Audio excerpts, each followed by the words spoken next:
ಹೌದು, ಚಿಂತಾಮಣಿ ತಾಲೂಕಿನಲ್ಲಿ ಪದೇ ಪದೇ ಅಪಘಾತಕ್ಕೀಡಾಗುತ್ತಿರುವ ವಾಹನಗಳಿಗೆ ಸರಿಯಾದ ದಾಖಲೆಗಳೇ ಇಲ್ಲ ಎಂಬ ವಿಚಾರಗಳು ಅಪಘಾತ ನಡೆದ ನಂತರ ಬಹಿರಂಗವಾಗುತ್ತಿದೆ.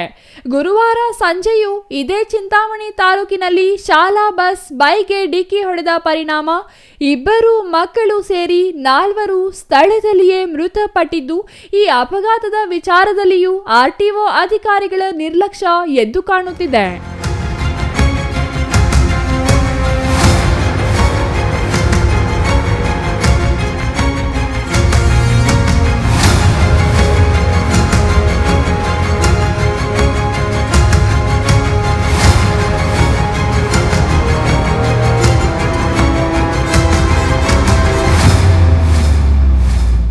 ಗುರುವಾರ ಅಪಘಾತಕ್ಕೆ ಈಡಾಗಿರುವ ಶಾಲಾ ಬಸ್ ಎಫ್ಸಿ ಅಂದರೆ ಫಿಟ್ನೆಸ್ ಸರ್ಟಿಫಿಕೇಟ್ ಅವಧಿ ಮುಗಿದು ಬರೋಬ್ಬರಿ 1 ವರ್ಷವೇ ಕಳೆದಿದೆ.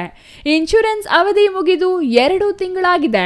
ಆದರೂ ಖಾಸಗಿ ಶಾಲೆಯವರು ಅವುಗಳನ್ನು ರಿನಿವಲ್ ಮಾಡಿಸಿಲ್ಲ. ಬದಲಿಗೆ ಅದೇ ಬಸ್ಸಿನಲ್ಲಿಯೇ ಶಾಲಾ ಮಕ್ಕಳನ್ನು ಸಾಗಿಸುತ್ತಿದ್ದಾರೆ. ಗುರುವಾರ ಸಂಜೆ ಮಕ್ಕಳನ್ನು ಇಳಿಸಿ ವಾಪಸ್ ಬರುವ ವೇಳೆ ಅಪಘಾತ ಸಂಭವಿಸಿದ್ದು, ಅದೇ ಅಪಘಾತ ಮಕ್ಕಳಿದ್ದಾಗ ನಡೆದಿದ್ದರೆ ಹೊಣೆ ಯಾರು ಎಂಬ ಪ್ರಶ್ನೆಗೆ ಖಾಸಗಿ ಶಾಲಾ ಆಡಳಿತ ಮಂಡಳಿಯವರಾಗಲಿ ಆರ್ಟಿಒ ಅಧಿಕಾರಿಗಳಾಗಲಿ ಉತ್ತರ ನೀಡುತ್ತಿಲ್ಲ.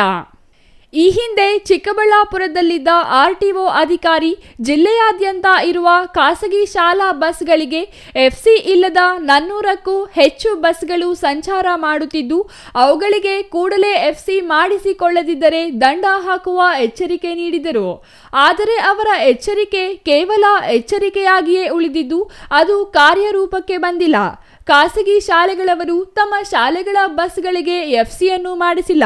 ಸಂಜೆಯಾಗುತ್ತಿದ್ದಂತೆ ಹೆದ್ದಾರಿಯಲ್ಲಿ ವಸೂಲಿಗೆ ಹೋಗುವ ಮೋಟಾರು ವಾಹನ ನಿರೀಕ್ಷಕರು ಶಾಲಾ ಬಸ್ಗಳಿಗೆ ಅಗತ್ಯವಾಗಿ ಇರಬೇಕಾದ ದಾಖಲೆಗಳು ಸರಿಯಾಗಿದೆಯೇ ಇಲ್ಲವೇ ಎಂಬ ಬಗ್ಗೆ ಪರಿಶೀಲನೆ ನಡೆಸದೆ ನಿರ್ಲಕ್ಷ್ಯ ವಹಿಸಿರುವ ಬಗ್ಗೆ ಸಾರ್ವಜನಿಕ ವಲಯದಲ್ಲಿ ವ್ಯಾಪಕ ಟೀಕೆ ವ್ಯಕ್ತವಾಗುತ್ತಿದೆ.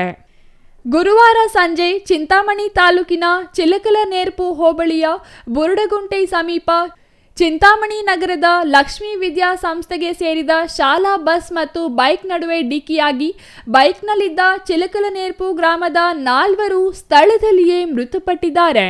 55 ವರ್ಷದ ವೆಂಕಟೇಶ್, 35 ವರ್ಷದ ಬಾಲಾಜಿ, 3 ವರ್ಷದ ಆರ್ಯ ಮತ್ತು 12 ವರ್ಷದ ಹರೀಶ್ ಎಂಬುವವರು ಸ್ಥಳದಲ್ಲಿಯೇ ಮೃತಪಟ್ಟವರಾಗಿದ್ದು, 4 ವರ್ಷದ ಶಿವಾನಿ ಎಂಬ ಮಗು ತೀವ್ರ ಗಾಯಗೊಂಡು ಚಿಂತಾಮಣಿ ಸರ್ಕಾರಿ ಆಸ್ಪತ್ರೆಯಲ್ಲಿ ಚಿಕಿತ್ಸೆ ಪಡೆಯುತ್ತಿದೆ.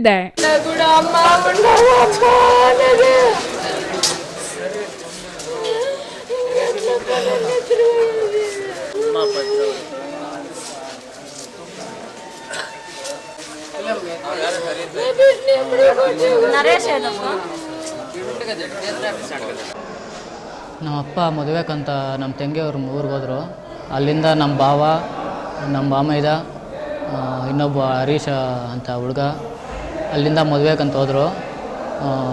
5 ಜನನೂ ಟೂ ವೀಲರಲ್ಲಿ ಚಾಲನೆ ಮಾಡ್ತಾಯಿದ್ರುವಾಗ ಸಡನ್ನಾಗಿ ವಿಕ್ರಮ್ ಕಾಲೇಜ್ ವ್ಯಾನು ಅಪಘಾತಕ್ಕೆ ಗುರಿ ನೀಡಿದೆ.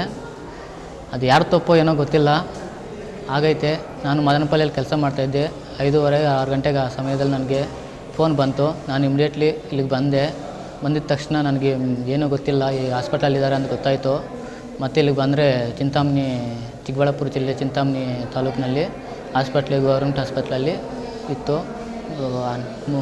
ನಮ್ಮ ಮಾವನ ಮಗಳಿಗೆ ಕಾಲೊಂದು ಇಂಜರಿ ಆಗೈತೆ. ಇನ್ನು 4 ಜನ ಮೃತಪಟ್ಟಿದ್ದಾರೆ. ಈ ಥರ ಆಗ್ತಾನೆ ಇರುತ್ತೆ, ಏನು ಮಾಡೋಕ್ಕಾಗಲ್ಲ.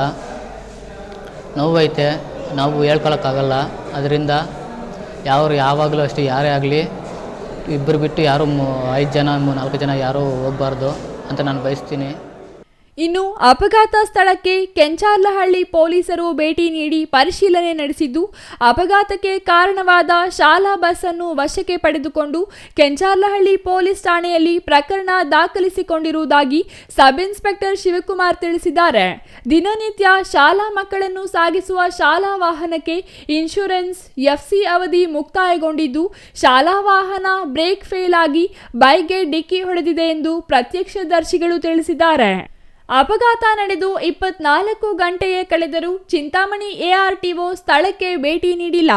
ಕಾರಣ ಕೇಳಿದರೆ ತಾವು ಚಿಂತಾಮಣಿಗೆ ಕೇವಲ ಇನ್ಚಾರ್ಜ್ ಮಾತ್ರ, ತಮ್ಮ ಕೆಲಸ ಬೆಂಗಳೂರಿನಲ್ಲಿ ಎಂದು ಹೇಳುವ ಮೂಲಕ ಜಾರಿಕೊಳ್ಳುವ ಪ್ರಯತ್ನ ನಡೆಸಿದ್ದಾರೆ.